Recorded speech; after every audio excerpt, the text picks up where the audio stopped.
TGIF family, thank God it's Friday. It's the WWT, well, it's the Friday edition of WWT Live. And two words to kick off the show: we believe. 10, 9, 8, 7, 6, 5, 4, 3, 2, 1, 0. Women's Wrestling Talk, the number one women's wrestling network on the planet.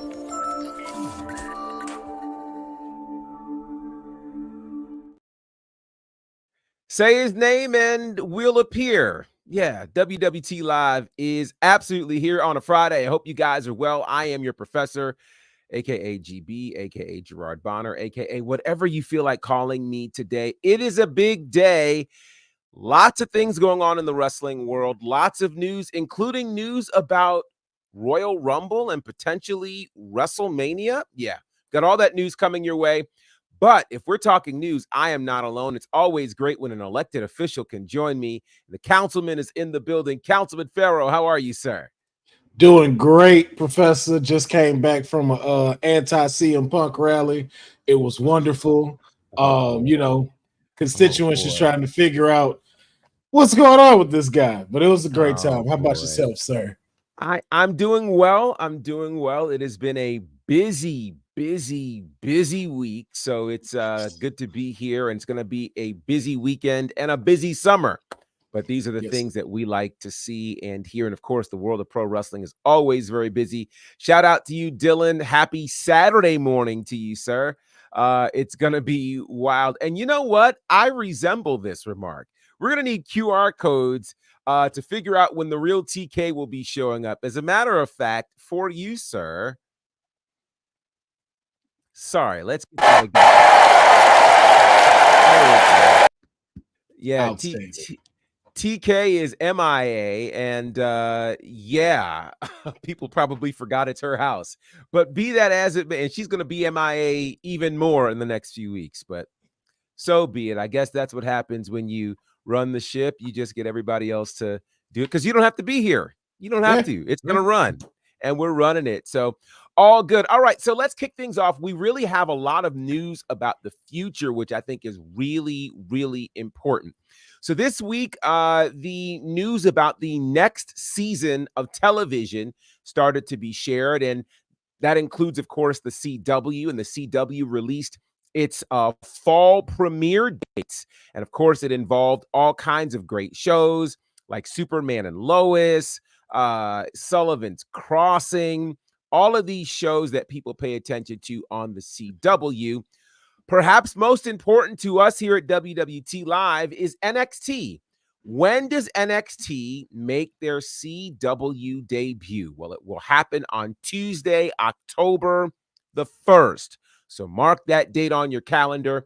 October the 1st is when NXT officially debuts on the CW. This ought to be something really, really big. And they're already saying that for this first episode of NXT, you can expect things to look a little bit different, as it's believed that they will not broadcast this episode from their normal home in Orlando at the Performance Center, but it will be live from some undisclosed arena right now.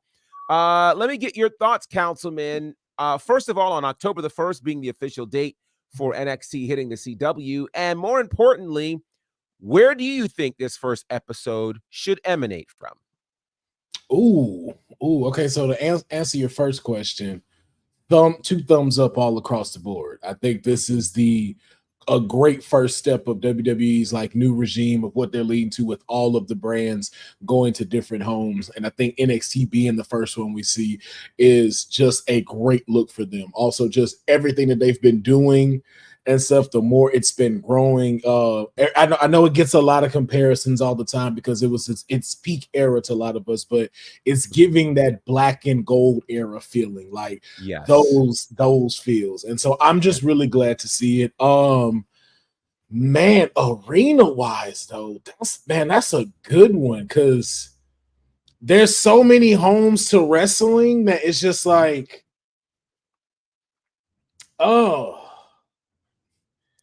I don't want to say they're going to be in a like a big stadium arena just yet. I'm trying to think of something that's more like regular stadium. You kind of got me on that one. Yeah. I'm gonna go with my hometown. I'm gonna go with Houston. Okay. Toyota Center. Okay. Toyota That Center might not be bad. That might not be bad. I'm wondering, I don't know if they've changed the name of the arena in Orlando where the Magic play or used to play. I don't know if it's still the Magic Arena or if it's, I don't know what the name of it is. But part of me feels like staying in Orlando could be a good thing. If nothing else, then you already have obviously the home base there and you just go the to Kia Center. The Kia Center. Okay. So that's a possibility. Really, right now, NXT has proven to be so hot. You know, you think about what they did in Philly for Stand and Deliver, you know, having like 15,000 people there. There are lots of places they could go where this would really work. So I'm intrigued to see who's going to get it first. And perhaps the bigger question following that is, will this be more of a trend? In other words, will NXT turn into that traveling brand that shows up somewhere else weekly for television? Part of my thoughts on this is, you know, it kind of reminds me of when most people do a premiere of some sort. You know, you kind of go all out for the premiere, but the premiere isn't always indicative of what the regular occurrence for that is going to be. So hopefully if they do this and start it in an arena, if they're transitioning back to the normal home of NXT, they'll find a way to make that work, because obviously optically that will look very, very different. Let's see what the people are saying over here. Good day to you, special little nobodies. Eric, good to see you. Dylan says NXT live from Vice City. Oh, that's a good one. That's a good one. Let's see. Boza says, I'm wondering if they go to a real arena. Well, I guess you can define a real arena. I don't know too many fake ones. I don't know if you're saying a larger arena that does like, you know, 15,000 or a smaller arena that does 4 or 5. Maybe well, I think because they call it performance center, people start to kind of put it like, oh, that's not an arena, but it's like, no, that's still an arena. That is still an arena, you know. Having the first CW NXT not from the PC is a good start. They need to get out of there. And I think this is what's interesting. You know, on one hand, I definitely think there is plenty of room for NXT to be a traveling brand. The challenge, though, and this might or might not be an interesting comparison for some. There's such a win and there's such magic for NXT being in the same place and only going out for PLEs or special events. In my head, I don't want them to run into the challenge that AEW ran into, which is, you know, when they first started going out, because it was brand new, oh man, it was amazing. And honestly, some of their best times were when they were locked in Jacksonville at Daly's place, you know, but they have not proven to be able to sustain, you know, larger arenas in terms of filling it up and things of that nature. So it'll be interesting to see how NXT is handled once they go to the CW. Will they go to a larger arena? Will they stick in arenas that are, you know, 2,000 to 3,000 in length? That's still a win, quite frankly. If you're going from a couple of hundred in the Performance Center to a few thousand, that's still going to look great on TV. And what I don't think people realize, and really watching New Japan has shown me this, New Japan has figured out how to take a small venue and make it look large, such that when they go to a venue with 9,000 people, you think they got 25,000 people in there because of the way they shoot it. So I definitely think that's their biggest thing. I think that's their oh, excuse me. They could do this two ways.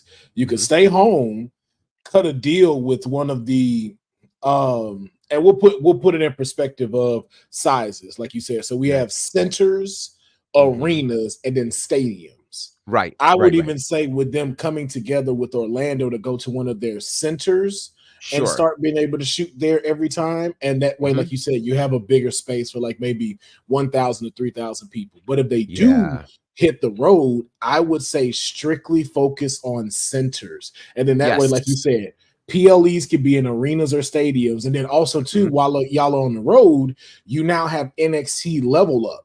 So Level Up Yeah. is where your newer development goes in, kind of gets Mhm. their ropes in, and then when you're traveling back to the like around Orlando and stuff, you start Mhm. sending them over there to the traveling NXT and start Yeah. incorporating them in. But I would stick with centers first. Yeah. Let us see what they got, like you said, so we don't have an AEW type of thing. And as Right. that starts going, like, yo, back-to-back shows are sold out. Every time we're Mhm. going somewhere, they're selling out. And then it's like, okay, Yeah. now let's see what it does in an arena. It's ironic because if they go that route, then that very much puts them, really like neck and neck in terms of how TNA is drawing and the spaces that TNA is choosing to go, which again is a smart move. Mhm. It's better to turn people away than to have to beg people to come and fill seats. Yeah. So there are a lot of places they can go. I think a great place historically to go, and I sort of say this selfishly, but it actually really makes sense, is Center Stage here in Atlanta, where WCW was shot for many years, but also in the black and gold era, there were a few times where they ended up traveling and they came here, had sold out shows. Like it was really a thing. So I think there are some real opportunities for them. And we'll see, certainly the new regime has done a lot of good things and a lot of things right with this. So I'll be intrigued to see how this happens for NXT. But NXT very much is headed outside of the Performance Center for their debut episode on the CW, which will be on October the 1st. So speaking of more interesting money moves that are being made, of course, we heard about the SummerSlam 2026 situation, which is going to be in Minnesota. It's a 2-day deal. And, a lot of that had to do with the deal that WWE struck with the folks in Minneapolis and Minnesota in terms of their state situation. Well, we're getting a similar situation now happening in Indianapolis, Indiana, which oddly enough was the home of WrestleMania 8. This should be interesting because there's talk right now that there is a deal happening for WWE to bring several events to Indianapolis. One of those events could potentially be the Royal Rumble in 2025. And this would be at Lucas Oil Stadium, of course, where the Colts play. That particular deal that's being made with the Indiana Sports Corporation is also stating that future events coming to Lucas Oil would include SummerSlam and WrestleMania. Now, this is not the first time that WrestleMania has been in Indianapolis. Of course, it was there in 92 for WrestleMania 8. And it was the only time that WrestleMania made its way to Indianapolis. What are your thoughts about the idea of Indianapolis hosting Royal Rumble, which let me mention this also. We've heard that it will now happen on February the 1st, which we all kind of wondered since WrestleMania is a little later. Would Royal Rumble happen around the same time? This is about right because it's about a week or two later than what we've seen for Royal Rumble, which lines up with the 2 weeks later for WrestleMania. So your thoughts on Indianapolis potentially hosting Royal Rumble, WrestleMania, and SummerSlam all in the future? I think it works. I think it's just kind of the same aspect you get with Cleveland, Ohio, and them going there for SummerSlam. Like, you have a lot of these cities that you wouldn't necessarily think of, but those are where the die-hard fans are. Those are the ones that are going to buy the tickets, buy the merch. They're going to spend, and they're going to bring their families. They're going to bring their friends. They're going to pack this out almost to the point where you, as an outsider from Indianapolis, are going to have to be on your tickets real quick. And I think these are a great, I think WWE does a great job of being able to find these type of cities to come to and then give them an experience like that. Because we already know, like with the Royal Rumble, SummerSlam, and WrestleMania, it's not just the PLE.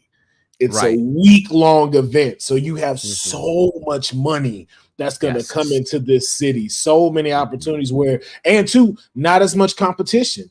You don't really have to worry about any NFL going on, NBA like competing with you. You are the mecca and the center of the time that you're there.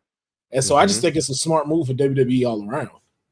Yeah, it's super interesting when you think about it because February the 1st, timing-wise, is pretty crazy because you're free, you stay clear of the Super Bowl. Super Mhm. Bowl is likely going to be either the week before or week after. I can go ahead and confirm that for sure.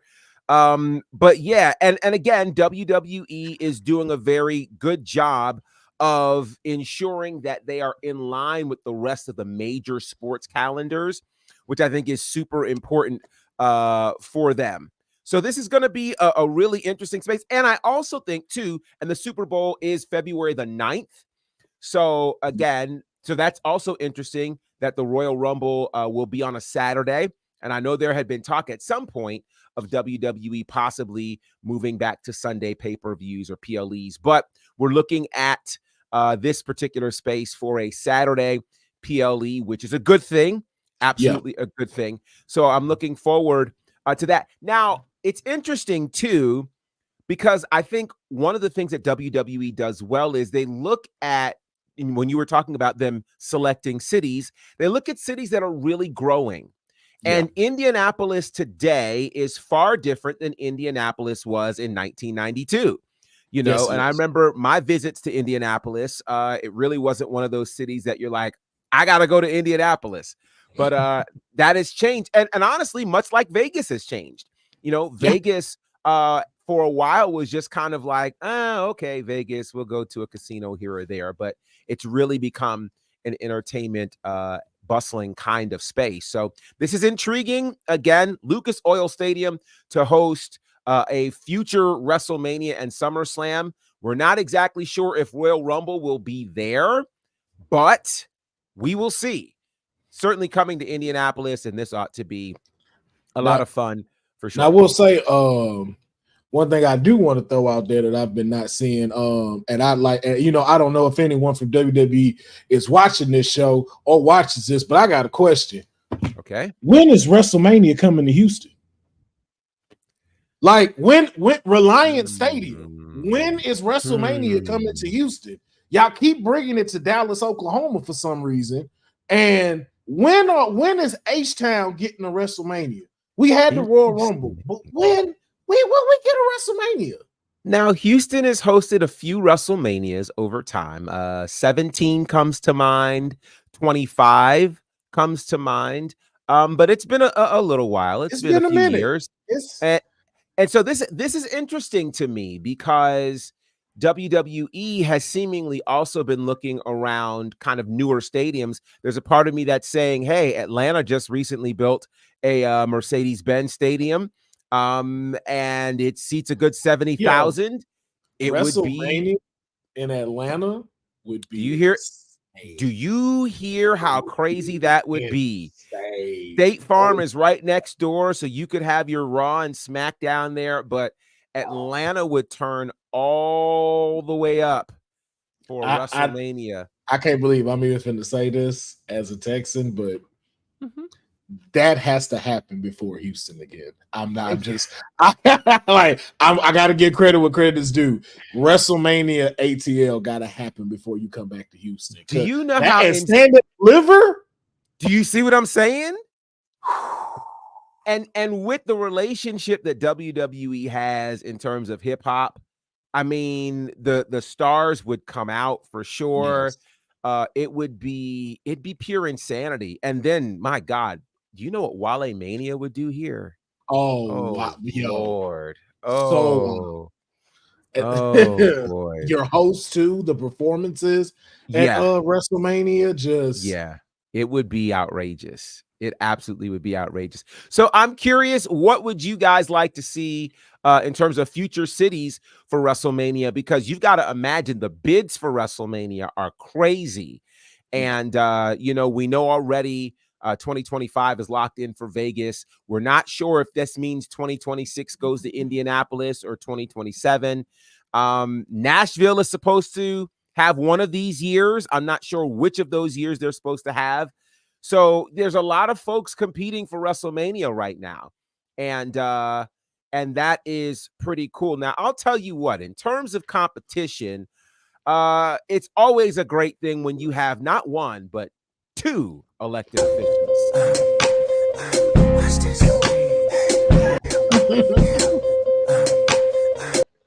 I love how it always looks like he's in the office. Every time it looks like he's somewhere conducting business.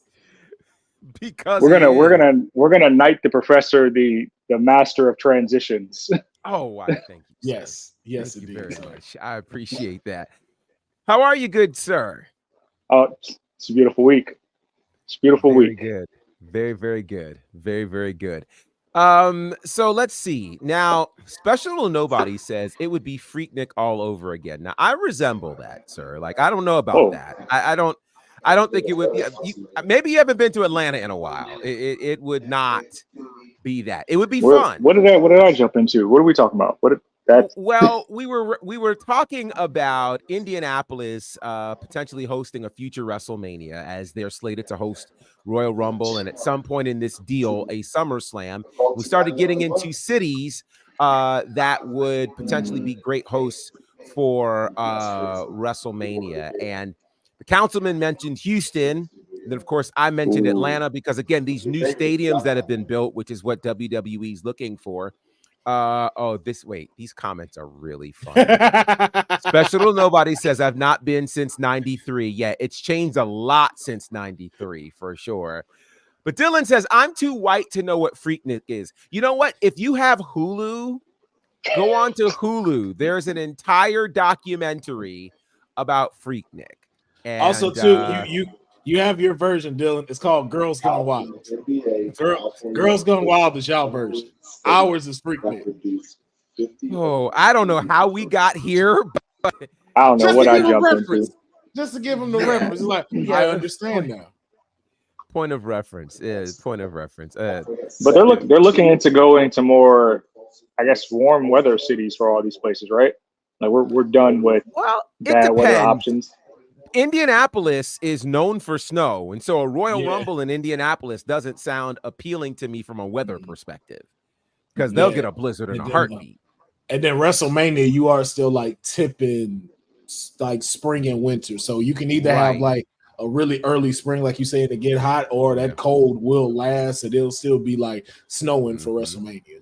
Facts. I can see why they did the contract with Lucas Fields, though, just because of the success the NFL drafts have been having there in recent years. That's right. Makes sense. It makes sense. So we'll be seeing that for sure. And so we'll certainly keep you posted on what's happening with that. Now this story here, honestly, it has been a long time since we've really had to wonder, a lot of people tend to think we're being worked. Is it a shoot? Blah, blah, blah. All of this stuff that's been going on with Brooks Jensen in NXT. So it's been really tricky. If you've been following him on the socials, he's had some really off-the-wall posts. He made a random indie appearance a couple of weeks ago. He talked about how WWE had been giving him some problems with his socials. Then you can see he's been trying to get onto NXT. This past week, he tried to come up through the crowd, and there was a massive disturbance. They kind of caught his face very briefly, and it felt like, holy cow, this was like brilliantly well shot. But he did something today that most people don't really play with. And so you need to see it. He put up a post on Instagram and on Twitter, and the post reads this. He says, first off, I just want to say sorry.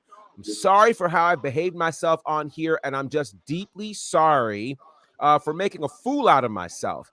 As you have heard, today I am no longer with the WWE as my non-compete clause is officially up.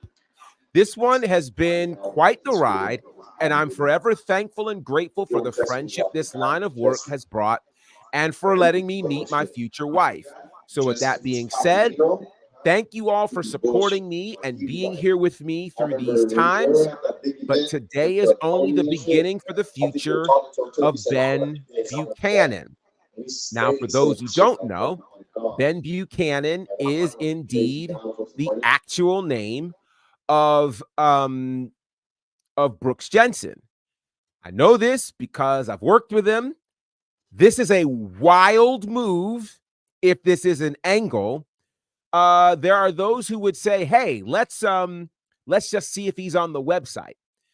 The WWE website is not necessarily the best place to look for this information, and here's why: because Alicia Taylor, who got the move up to SmackDown several weeks ago, is still on the website listed as NXT. So, yeah. What do you guys think of this? I know there are people who are like, this is a work, this is a work, this is a work. If this is a work, this is the most elaborate work we have seen in this era in quite some time. Because you don't start talking about, I'm no longer an employee of the company. Mm-hmm. What do you guys think about this? Councilman, we'll start with you. I'm skeptical just because Marvel Comics MCU movies give me PTSD when they say, "Oh no, I'm not in the movie." Like, no, I'm not gonna be there. Then you go to the theaters and they in the movie, and it's like, y'all lying. So I'm always skeptical with this stuff. I still think Ricochet is with the WWE until I see something else. I still think you work there, and it's kind of the same thing with Brooks Jensen, because if you've put that up, why hasn't your handle changed yet? It's still Brooke Jensen WWE. Well, Scripps handle, that takes time. Scripps handle is still Scripps WWE. And he's not Scripps, he's Sidney Akeem. So the handles aren't always indicative. They aren't always telling. That out too with the website. Yeah. I don't know, because I don't know if this is just like another Brian Pillman thing, but like with social media, to where it's like, hey, I'm bumping this up so I can get more off of for a contract that's coming up, or what. But I know also too, wasn't he like arrested this week? He was. I don't know. I think this just might be a time is up, and he did put up there his non-compete clause is done. So I'm gonna go with, man, maybe this might be real. This just might be real, and him just expressing himself. So, Seth, let me ask you this. In the world that some think that this is a work, what's the end game here? What are we working towards if this were a work? If this is a work, I think it's working towards the multitude of partnerships that are going to sprout up here over the course of the next year. That's the only way it makes sense, because it's so weird. Like, was the arrest or the appearance on camera? It's like they shot it. I think they might have even referenced it at the announce table. They did not reference the announce table. No, they didn't. Not this. Okay. Well, there's so many things that are just strange about this. So, like, was he technically really just trespassing all those times? And what stood out to me in this thing is like the comment that Oba made. So Oba commenting on this, saying you deserve all the hardships that you're going through right now. And a lot of people are jumping on and saying, oh, well, it is a work. But he doesn't strike me as somebody that has just rubbed people the wrong way backstage. They were shelling, I don't know how much money they were shelling out to get separate ways for him for NXT live events, but they were doing that. They were actually trying to do something with the splitting of that trio with him, Jensen and Fallon at some point. So it's very intriguing, but for the life of me, to go through all of this effort for Brooks is where I kind of get confused. And unless it's one of those things where it's going to spearhead this version of the Forbidden Door, where he starts popping up all these places, and then they do an angle where it's like, oh yeah, I signed a new contract. What this reminds me of is the blurring of the lines with Drake Maverick, where that was very real, but then he got rehired, in the same instance on television. So could be one of those things. It's very interesting to me because, again, with us seeing Tatum Paxley on TNA's PLE last week, with obviously several of the TNA guys coming over to WWE, you don't necessarily have to go this route to cross into other spaces. So and I'll go so far as to say Brooks Jensen hasn't really had the breakout moment in WWE. So to go this route as a work has to lead to something pretty massive. And I'm not sure what that massive thing could be at this point, because, it's not, there are others that we've seen that are like disruptors and we go, oh my God, we want to see what's going to happen with that. This has been so odd that you don't really know what to do with it. And so I don't know. That's why I'm trying to get a handle on if this is a work, what are we working toward? I think it's just that spark of controversy because we know drama sells. Mm-hmm. And I think it's more pointed at the hopes of someone sees this and then they put the creative spin on it. Not nothing, like to Brooks, not saying he's not creative or anything, but it kind of seems like I need to do something to make myself stick out. Because even like you said, with the group he was formerly in, like Fallon was in a ladder match for the NXT Women's North American Championship. What is his name? Joe Briggs, I think is what it goes by. Josh Briggs. Triple threat match for the NXT North American Championship. You're the only one no one is talking about within this group. Right. So it's like, okay, and size-wise, personality-wise, and again, it's no disrespect to him, with so much talent in there, you are definitely one of those that can get lost in the shuffle. And you've lost two of your biggest things that keep a spotlight on you. So I think it's really just one of those things of like, hey, let me get as many eyes as I can on me by doing this and see who hooks on the bait. Will it be TNA? Will it be an independent circuit? Will it be, fake TK and AEW come knocking? But I think it's really just trying to cast a net to see who's going to bite is what it feels like. Yeah, this is going to be interesting to see. I think it'll be even more interesting to see where he shows up at this particular point. Where and we confirm that's his real name. Ben Buchanan? Yeah. Oh, I know it's his real name. Oh, it's a terrible name. It's a terrible real name. Well, he's the son of Bull Buchanan. Got you. Okay. Yeah, he's the son of Bull Buchanan. They've wrestled at SHW several times before. As a matter of fact, SHW was his last indie stop before going to WWE. So that's why all of this is so intriguing to me. It's like, wow. And he could potentially show up. We've got a big event coming up in August. So who knows? Who knows? But this will be very interesting to watch because this is definitely next level in terms of storytelling from WWE. And speaking of next level with storytelling from WWE, what happened on Monday night with the Wyatt Six, we were told that there was going to be a massacre. And if you saw the end of Raw, there was one. And one of the faces that we saw at the end of Raw was Chad Gable, who ended up, I can't tell you what kind of bludgeoning happened to him, but something significant happened to him. He was left bleeding, unconscious. Nobody knew what would happen.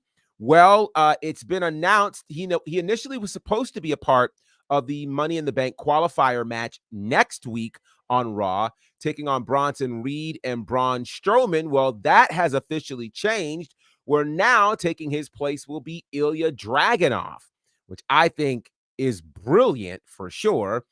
This is going to be a crazy match. But what do you think happens now post Monday night? What happens with Wyatt Six? And what happens to the people who were in the way of the massacre, whatever the massacre actually was? I know. I think we may see another massacre happen tonight. I think I was talking about that with Honey Monday. There are a lot of layers for Wyatt Six to not be exclusively somewhere. And there are a lot of storylines that are in there that allows them to move freely. Like we know Joe Gacy has a big revenge that he can get on Ava Raine and NXT for her being a schism. You have Loomis for SmackDown and Indy now wanting a divorce. So, and of course, the Bloodline. So I think with them, like you're about to, like, hopefully, if that's where they're moving to it, you see them moving throughout every brand, inflicting whatever the plan is that they have with them. And just to have them to like really play into it of just like Gable now not being available and people saying he passed away. I shouldn't laugh at that. I get it's a joke, but I still felt bad. I was like, not Gable. He's been through so much, and y'all done hit him with the 22 and then left him laid out like that. Lord. I'm like, oh no. But I like that they are consistently playing into it. I know one thing, though, Ilya better not win this match. Ilya better not win this match. If you beat two big dudes, I don't know. I'm not down with that. These two dudes cannot lose. One of them got to go advance, and it can't be Ilya. I'm sorry. I love Ilya. I think Ilya will be fine if he loses. Braun and Bronson are kind of on that tightrope right now. Like, y'all can't be losing. Said your thoughts, and then who do you think will win this qualifying match? I can make an argument that Ilya needs it the most, but I think it's going to be a makeup of Bronson Reed being off of Elimination Chamber in Australia. So I'll just throw that out there. But it's amazing to me that Chad was the only confirmed death of the massacre. I don't know what they're doing with that. Or an injury. I don't know. It looked like a bullet to the head. I don't know how we can just skate around that. Like, I make fun of the D'Angelo family murdering people, but this was blatant. This was blatant. Like, so I think the YS6 have been playing around with Pat McAfee on his actual ESPN show this week. So I like that, just blurring the lines in the sports world too. I think we will see another teaser tonight, but I think it'll be interesting what happens with Chad because Julius Creed has been teasing the whole Alpha Academy thing, like just not even hiding it anymore on Twitter. So however they rebirth Chad in the next month or so, I think it's good for him to be off of programming after taking so many losses to Gunther, taking so many losses to Sami Zayn. So there's not this like cloud of mystery of like when he'll actually get the Intercontinental title. That's been a big flaw of his programming. And I know he was in the UK last week, or sorry, in Scotland last week on the promo tour, saying that he trusts the vision for his character with Triple H and everything like that now. So hopefully this will be the beginning of that, because for months I haven't seen it.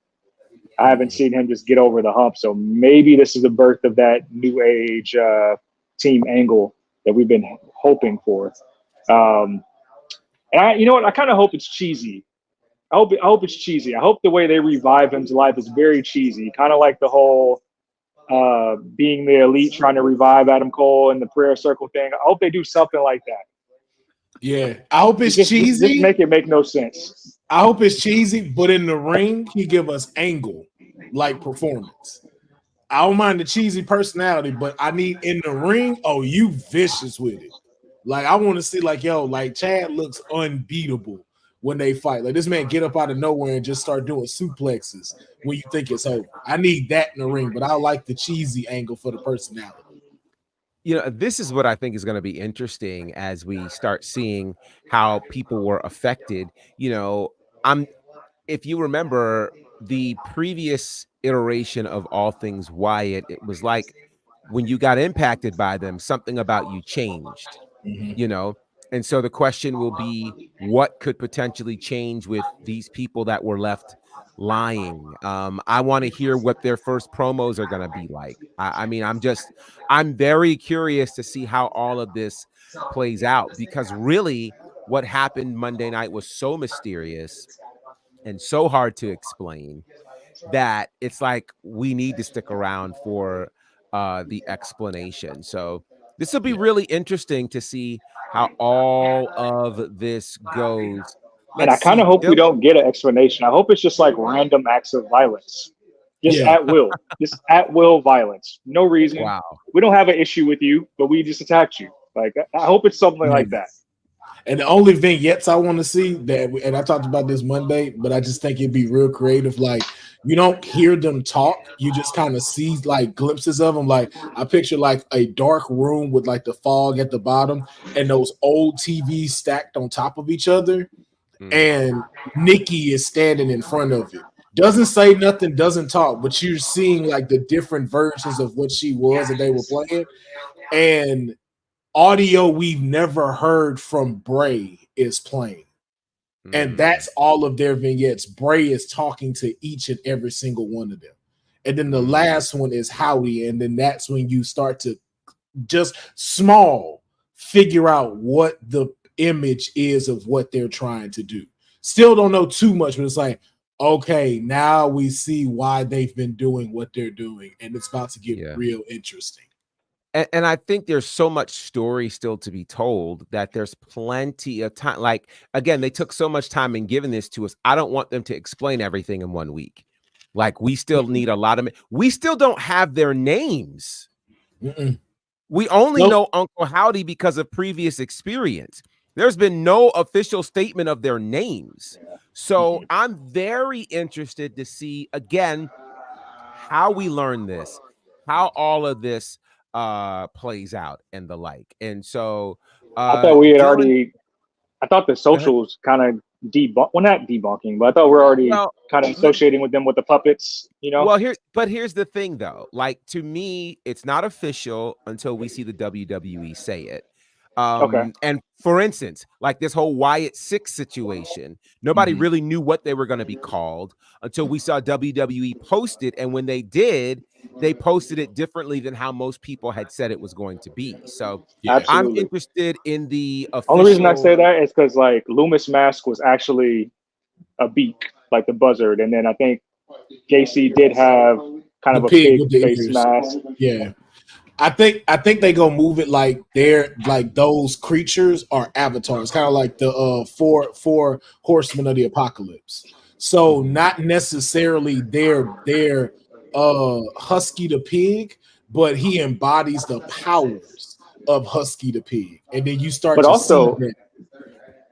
During the original reveal at Extreme Rules, and Bray first came back, remember they were life size form. They were. So this could be it could just be the full life realization of that. Like what they did was definitely they upped the ante on that, and so I'm waiting for those explanations, and it's crazy. It's felt like the longest week in the world getting to potentially another main roster show so we can hear some degree of explanation.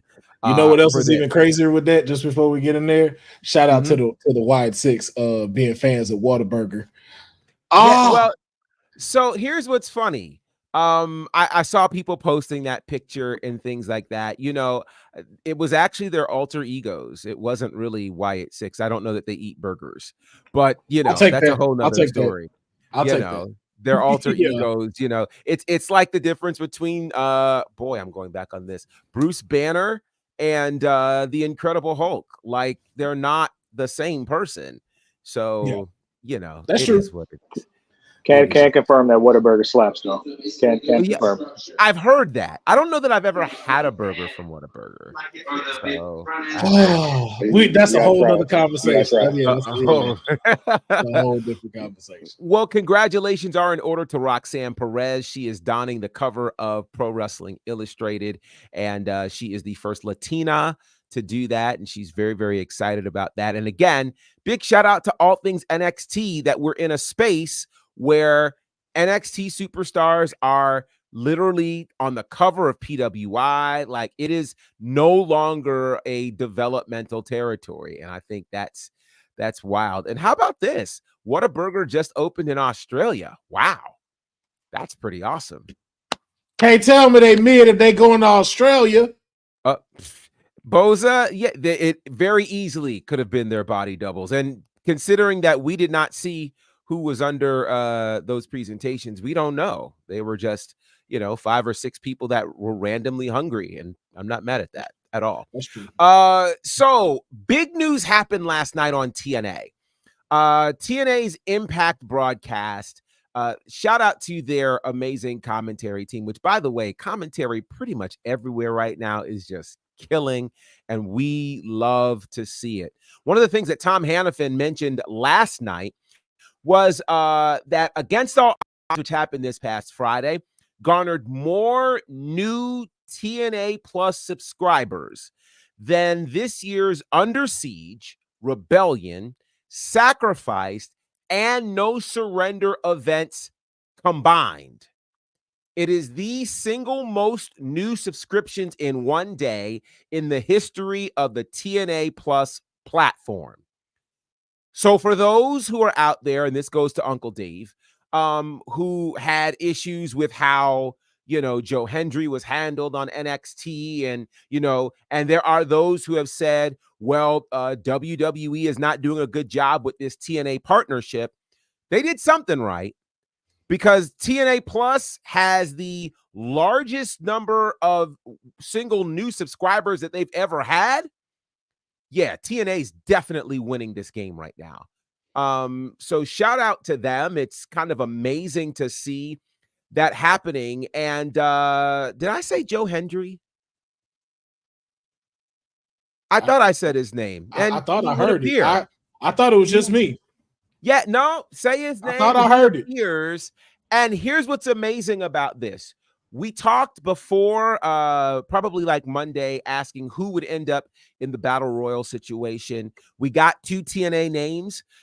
We had Frankie Kazarian, who was already in the ring, and then, of course, Joe Hendry. Well, the video of Joe Hendry's entrance into NXT right now has over 7 million views on X alone. It is the most viewed video on X, on WWE's channel, post WrestleMania. Now, let's just process this for a second, because we just had the Wyatt 6 Monday night. And I think most people would have imagined, because, the Wyatt 6, the QR codes, all of the anticipation, and the way it was delivered, certainly people would be watching that. But what does it say that Joe Hendry, a TNA superstar, has the most viewed video in WWE since WrestleMania? What does that say to you guys? It tell you WWE is doing something way better than AEW is doing with New Japan. And I feel like this, if anybody had any doubt of, like you just said, WWE's not doing justice to them, stop. 7 million views for the entrance, top in subscriptions after Against All Odds. Mm-hmm. TNA is feasting. They're winning right now, because they already know this partnership, you never know what's going to happen. And they're already doing a fantastic job at it. Not just giving us matches that it's just like, we're just going to feed it to y'all like Forbidden Door. No, like we've been talking about ever since WrestleMania. This is the slow cook process. And we're seeing what's coming out of it with TNA success. And now the Joe Hendry stuff, like, that just, again, dissipates anything if you want to say, they're not handling this crossover well. Proves you wrong. Yeah, it's really a significant thing. Let me ask this question, or Dylan has a question. He says, this is my first look at Joe Hendry. Does him getting eliminated that quick fit his character? Well, let's be clear. He was eliminated primarily by Frankie Kazarian. Frankie Kazarian and Joe Hendry just had a big match on the Against All Odds PLE this past Friday night, where there was some chicanery that Frankie Kazarian used to get the win. That ended up, they had some real issues. Then Ace Steel would come out afterwards. He's been joining up with Joe Hendry. That led to a match last night. So really, this was more about a TNA storyline than it is a picture of what Joe Hendry can do. This was a continuation of the TNA storyline happening in NXT. That's what you saw this past Tuesday. Said. Still got you guys? Okay. Yes. I don't think that's an indictment on him at all. Getting eliminated early. If anything, you're just testing the waters to see like how much the demand is really there. And now that NXT audience in Orlando has a taste of it, and it shows by how many views you have. You got to remember that just the year we're having alone, it feels like the final boss was a year ago now. This was just in April. Right. So dominating the social conversation, of course, TNA is going to benefit from that. And people actually kind of, there's some TNA superstars that did, but there were people in the IWC that snarled on that, saying like, hey, TNA should be partnering up with the main roster. But we consistently see that NXT is one of the more popular shows every single week. So this is working for everybody around. And I think this is going to parlay into this little interaction right here where he says, say my name and I'll appear any show, anytime. They could have just tested the waters for something at SummerSlam. They could have. Another thing, or Money in the Bank. Survivor Series, War Games, TNA versus NXT. That would be nuts. I want to believe in that, but I don't. I feel like they would. Well, no, I'm sorry. They had NXT, not main roster, right? Yeah, no, not main roster. I'm so sorry because they had their own War Games. That War Games, NXT versus TNA. It's possible. Anything at this point is possible. Anything is possible. What I think is interesting is how many of the WWE universe knew who Joe Hendry already was. I didn't. That's what's interesting. It's so popular outside of WWE. Like that's why it's such a like the whole iTunes thing, Apple Music it being number one, stuff like that. It's a phenomenon that has surpassed the pro wrestling space. Yeah. So it's smart to capitalize on it. It is very smart, and again, it says an awful lot. So where again, some fans in WWE at home may not have known.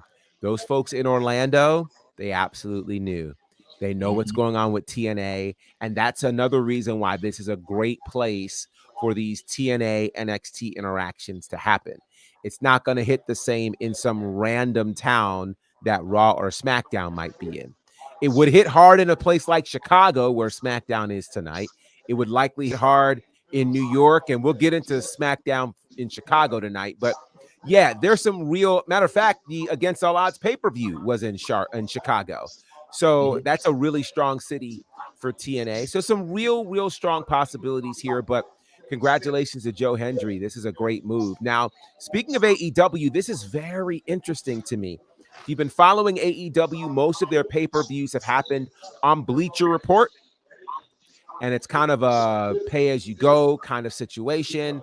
But there's never been really one place where you can kind of land all of these old pay-per-views until now, as the entire AEW pay-per-view roster is now found on, of all places, Triller TV. It's pretty neat how this is going to go. So there are some packages that will allow you to get some of these. You can get a package deal involving AEW's All Out 2018 and then their 2019 pay-per-view pack. That pack features All In 2018, Double or Nothing, All Out, Full Gear, and then Fighter Fest and Fight for the Fallen. That's all there. There's also the 2020 pay-per-view pack, the 2021 pay-per-view pack, the 2022 pay-per-view pack, and the 2023 pay-per-view pack. So this is pretty neat, where you can get unlimited viewing of that for a single fee. So congratulations. I think to AEW, I think this is a wild move for it to be of all places on Triller. What do you guys make of this kind of package being available on Triller and not their beloved Bleacher Report? I was just every time, when I'm about to give AEW a thumbs up, they gotta add something stupid that makes me not fully give you the credit. On Thriller, very smart. Just because Thriller is more easy to navigate and easier to access than Bleacher Report, just as like a consumer of it, it's very easier for there. And I've known like Bleacher Report to kind of have like issues holding mass like videos like that to where it'll start like getting a little fuzzy. Resolution is going. With Thriller, I never really had that. Especially even like watching the versus battles and stuff on there. It was always clear cut audio, clear cut resolution on it. My only thing is why is it in packages? Like, why isn't it just like, yo, if you pay this, you have access to all of it? Well, here's how it goes. I wanted to give you guys some prices because what's happening, and part of the reasons this is different, on Bleacher Report, you literally have to pay per event. So you're going to pay the $49.99. They might have taken the price down for one or two of them. But these packs are interesting because the 2018-2019 pack, which has 6 events in it, is $34.99, which is still less than the cost of one AEW pay-per-view at this point, right? The 2020 pay-per-view pack, which again, most of those were the pandemic-related pay-per-views and the like, but the cost for that is $29.99. So that's, again, you're getting 4 pay-per-views on that one. For 2021, that has 4 pay-per-views. That one is also $29.99. The 2022 pack, which has 5 events, that's $34.99. And the 2023 pack, which has 8 events, that one is $59.99. Now, however you look at it, an AEW pay-per-view is $49.99. So to get all of these events, compared to what their current pricing is, it's significant.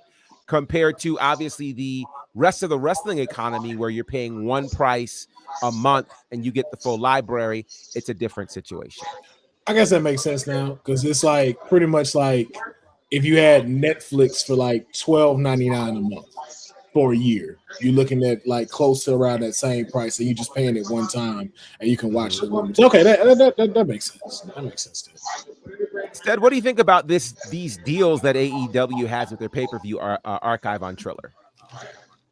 I guess for clarity, so if you buy the pack one time, I own it forever. I can always go back and stream it. That's correct. Okay. I mean, that's a win then, especially for fans who want to catch up on the historical part of AEW, who maybe didn't have the time or don't want to sit through an entire pay-per-view. You can kind of go look at highlights, things like that, because these are very long pay-per-views. I think that's a win for AEW to kind of put things out there for fans and for those who want to catch up to what AEW is now and what it was before. Certainly. And this all makes me wonder how, or if they're at any point moving into the direction of potentially ending up on Max, HBO, or the former HBO Max, considering the whole Warner Brothers situation. But given what their current AEW economy is in terms of pay-per-views, this is definitely a really strong deal. So if you guys are interested in going back and checking out the AEW pay-per-view archive, you can now do that exclusively on Triller TV. And you can check out Forbidden Door there as well, and that's priced at their current price of $49.99. This weekend is Ashe 4. Really excited about that from Ashe Wrestling. A lot of great matches are happening in Charlotte. This goes down tomorrow, June the 22nd. It's going to be amazing. Of course, the main event there is Shelton Benjamin and Jonathan Gresham. It's going to be crazy. The match that was scheduled between Fire and Flava and the King Bees has a slight change to it. Kiera Hogan has an injury, and so taking Kiera's place will be Jada Stone. That's going to be quite incredible, quite frankly. A lot of other amazing matches that you guys will want to be able to check out. If you're not able to be with us in Charlotte tomorrow, you can always stream Ashe 4 live. Go to AsheWrestling.com. It's only $20, which I think is a great price for a card that top to bottom is one of the best cards of the year. So you guys are definitely going to want to check that out. Plus, there's a live performance from Goldman, and some really cool people may be in the house tomorrow. So check it out. Ashe 4 from Charlotte, North Carolina. You can check it out at AsheWrestling.com all around the world.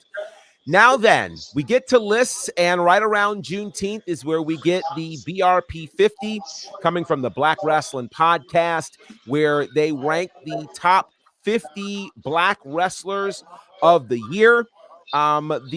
This year, and I won't say for the first time, but I do know that this year they were very, very specific in revealing the criteria for this, which I think anytime you share the criteria for any of these types of ranking situations, you put yourself in a space where people can kind of go, okay, I can see it. It makes sense to me. You put some parameters around it.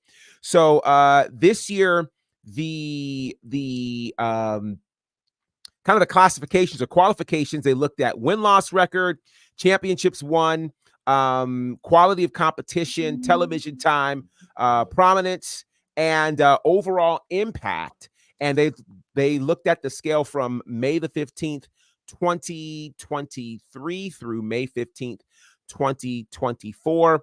I will run through your top 10 because, again, going through all 50, it might take us a while. But your top 10 looks like this. At number 10, it's Ricochet. Number 9, Trey Miguel. Number 8, Alex Kane. Number 7, Darius Carter, who will be at Ashe tomorrow night. Number 6, the forever Ring of Honor champion, Athena. Number 5, Naomi. Number 4, Trick Williams. Number 3, Willow Nightingale. Number 2, Bianca Belair. And making the number 1 spot on this year's BRP 50, it is him, Carmelo Hayes. What are your thoughts on this list, or at least the top 10 that you've heard from the BRP 50? Cedric, you want to go first?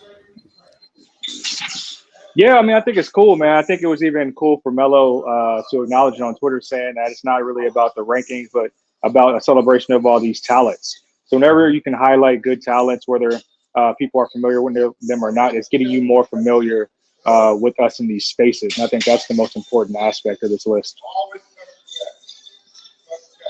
Councilman.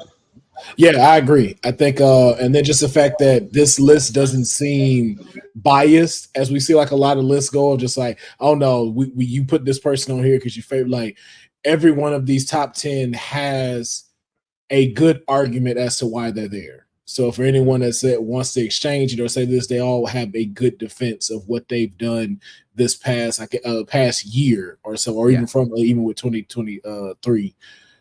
To be here. And I think Carmelo is one of those. We've seen such a phenomenal transition from him, from the babyface NXT him to turning heel to his championship runs. I almost forgot how many championships he had in NXT. I forgot he was Cruiserweight, North American, and NXT champion. That's right. And then and I like for him to have came into a small it shows his pivot and how he knows how to stay on top of his stuff. Because when he first came to SmackDown, didn't look good. Looked like he was gonna be one of those like, ooh, NXT was good for you, but the main roster ain't looking so hot. But then comes back, has a phenomenal match with Cody Rhodes, has a phenomenal match with Randy Orton, consistently bringing up his mic skills and diving more into that heel a little bit further. Like you deserve this number 1 spot, man. You've been putting in the work.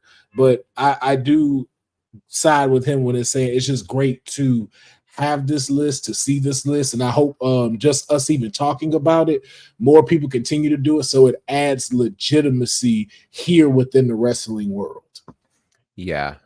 And to me, what's so exciting is that there are 50 wrestlers of African-American descent that you can go out and reach, and you didn't cover all of them, So it's a good space to be in. Shout out to of course, Carmelo Hayes, to everyone who made this list, and shout out to our friends over at Black Wrestling Podcast. They do a great job of again being dedicated to what's happening in the sport and the furthering of the African American wrestler. So SmackDown tonight is in Chicago, and CM Punk, who is a Raw superstar, of course he's gonna be in Chicago at SmackDown. So that ought to be fun and raucous tonight for sure. We'll also see if we can make some sense of what happened over at Clash at the Castle, where at the end of Cody's match, he was approached and attacked by the Bloodline, the first interaction we've seen between the Bloodline and Cody since winning the WWE Championship. So this should be very, very interesting. We also understand that LA Knight will be confronting and calling out Logan Paul. We've got 2 matches we can tell you about. Both of them are qualifying matches for the Money in the Bank ladder match. We've got Grayson Waller, Kevin Owens, and the brand new Speed Champion, who has his Speed Championship belt there on this flyer, which is kind of cool to see, Andrade. That ought to be quite the match. And then the second one sees Carmelo Hayes, who just topped the BRP 50, Randy Orton, and Tama Tonga. Of course, these 3 were involved in that King of the Ring tournament on the SmackDown side. And yeah, kind of interesting here. Randy actually beat both of these guys in individual competition, but will that same thing happen in the Money in the Bank qualifying match? So those matches and much more will go down tonight on SmackDown. And I believe you'll be able to watch the watch along right here with Honey on SmackDown here on WWT Live at the top. She said no. She said she posted that they won't have a SmackDown watch along tonight. Okay, no SmackDown, which means you have to watch it on your own, guys. It's not as fun. But go ahead and watch it tonight. Again, 8 o'clock. It ought to be a lot of fun. Big shout out, of course, to our sponsors, our friends over at All Caribbean Wrestling, who are gearing up for 2 massive weekends, a big Caribbean tour, which kicks off a week from tomorrow. Baja Bash in Nassau, Bahamas. That's going to be crazy, guys. You see Mark Hendry there, Patrick Clark, Kenny King, Maserati, the Pope. And by the way, the Pope was on Busted Open today, talking about all things All Caribbean. So that was really awesome. Some great things lined up for All Caribbean. And following that, they will be in Kingston, Jamaica for Jam Slam. That's going down. It's going to be a huge event, something for the kids. It's going to be a full concert, sponsored by the Tourism Board of Jamaica. Like, it's just madness what's happening with these 2 events. So you'll definitely, if you want to make a trip to the Bahamas or Jamaica or wherever in the world you're checking this out, if you are in any of those spaces, make sure you're checking that out. And again, you guys can get all the information you need on that over at allcaribbeanwrestling.com. All right, guys, here's how you can reach out to us individually if you so choose. Councilman, how can they find you? He is muted, telling us the world. I don't know why StreamYard does.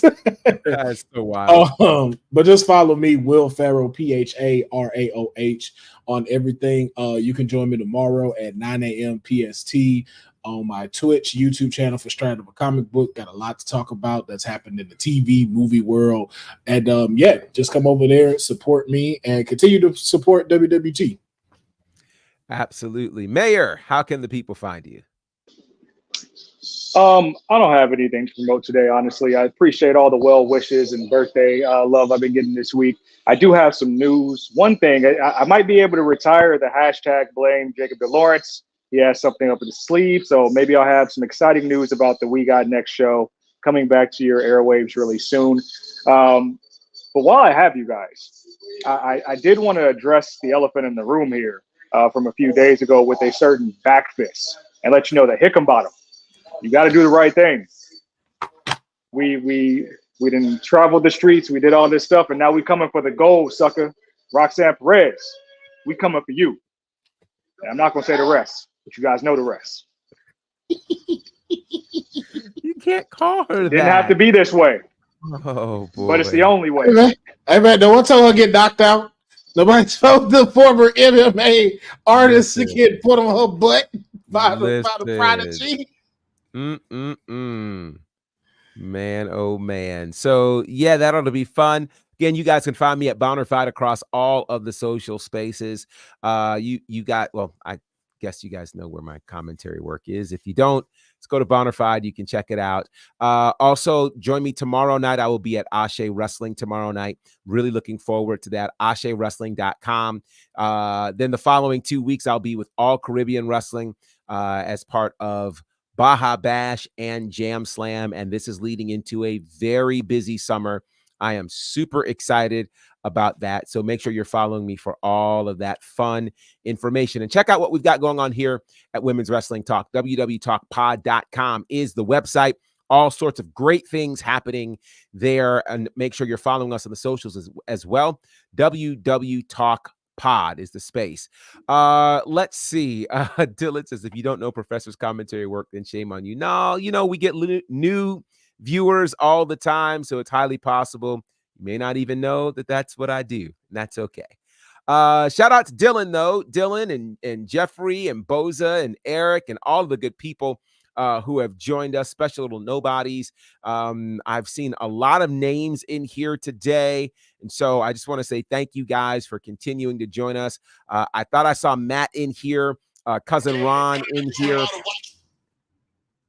The man with 3 H's. That's a cool name. And so lots of cool people are here, and I appreciate you guys rocking with what we are doing here at Women's Wrestling Talk. Be safe this weekend in whatever it is that you do. Have a lot of fun and watch a lot of wrestling. We'll be back here for WWT Live on Monday, and no telling what will happen between now and then, but you can catch it here on WWT Live as part of Women's Wrestling Talk, the #1 women's wrestling network on the planet. Peace. Thanks for joining WWT. Don't forget to like us on all social media platforms at wwtalkpod. Like and subscribe on all video and audio platforms, like yesterday, my G. And check out our website at wwtalkpod.com. Thanks for watching Women's Wrestling Talk.